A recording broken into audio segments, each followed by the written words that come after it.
بسم اللہ الرحمن الرحیم۔ محترم ناظرین و سامعین، یہ وبائی بیماری جو پوری دنیا کو بہت تیزی سے اپنی لپیٹ میں لے رہی ہے، اس بیماری کے پھیلنے کے ساتھ ساتھ بہت عجیب و غریب پوسٹیں بھی ہمارے سوشل میڈیا کا تیزی سے حصہ بنتی چلی جا رہی ہیں۔ اس وبائی بیماری کو قیامت کی آخری نشانی قرار دیا جا رہا ہے، اور بعض لوگ اس کو دجال کے ظاہر ہونے سے پہلے کی آخری نشانی قرار دے رہے ہیں۔ پہلی بات تو یہ یاد رکھیے کہ قیامت سے پہلے کئی ایک نشانیاں ایسی ہیں جن کے ظہور کا اعلان رسول اللہ صلی اللہ علیہ وسلم نے فرما دیا تھا،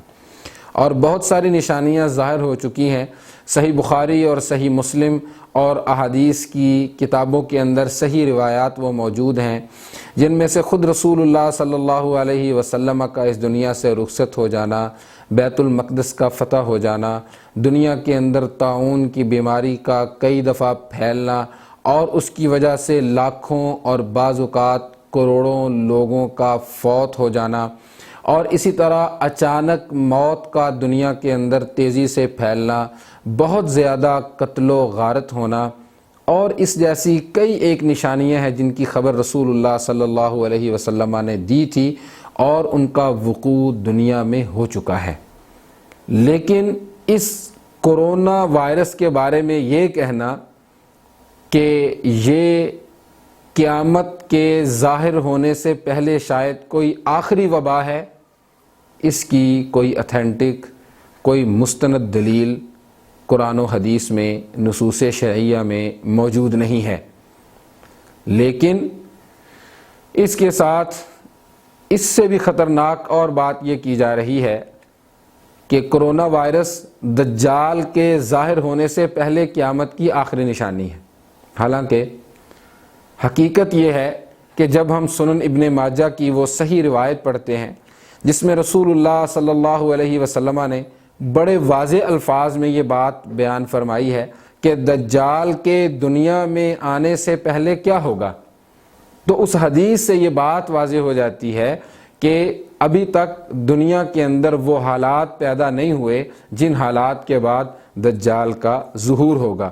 رسول اللہ صلی اللہ علیہ وسلم نے فرمایا،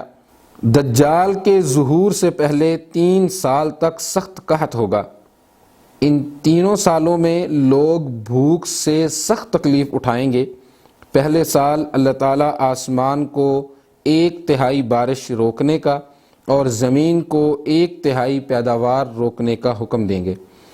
پھر دوسرے سال آسمان کو 2/3 بارش روکنے کا اور زمین کو 2/3 پیداوار روکنے کا حکم دیں گے، اور پھر تیسرے سال اللہ تعالیٰ آسمان کو یہ حکم دے گا کہ بارش بالکل روک لے اور ایک قطرہ بھی بارش نہیں ہوگی،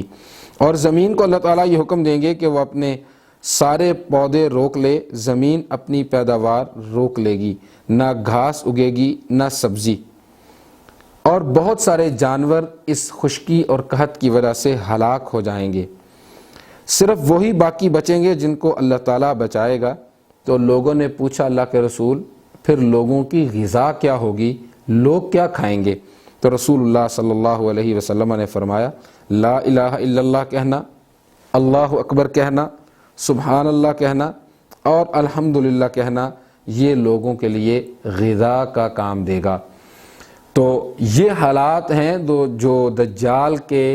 دنیا میں ظاہر ہونے سے پہلے پیدا ہوں گے۔ اللہ تعالی ہم سب کو دجال کے فتنہ سے محفوظ فرمائے۔ بعض لوگوں کی ایسی باتیں جن کو وہ یہودیوں یا عیسائیوں کی افواہوں سے اخذ کر کے اس کی بنیاد پر فیصلہ کر رہے ہیں اور اس کو نشر کر رہے ہیں، ان کو اللہ تعالیٰ سے ڈرنا چاہیے۔ ہمارے پاس کامل مکمل اللہ تعالیٰ کی دی ہوئی شریعت، اللہ تعالیٰ کی طرف سے دی ہوئی رہنمائی موجود ہے، ہمیں اسی کا مطالعہ کرنا چاہیے، اسی پر ایمان رکھنا چاہیے اور اسی پر یقین رکھنا چاہیے، اور ان احادیث کی روشنی میں یہ بات بالکل واضح ہے کہ یہ کرونا وبا دجال کے ظاہر ہونے سے پہلے کی آخری نشانی نہیں ہے۔ اللہ تعالیٰ ہمیں قیامت سے پہلے ظاہر ہونے والے فتنوں سے محفوظ فرمائے، اور اللہ تعالیٰ ہمیں ایمان پر استقامت نصیب فرمائے۔ السلام علیکم ورحمۃ اللہ وبرکاتہ۔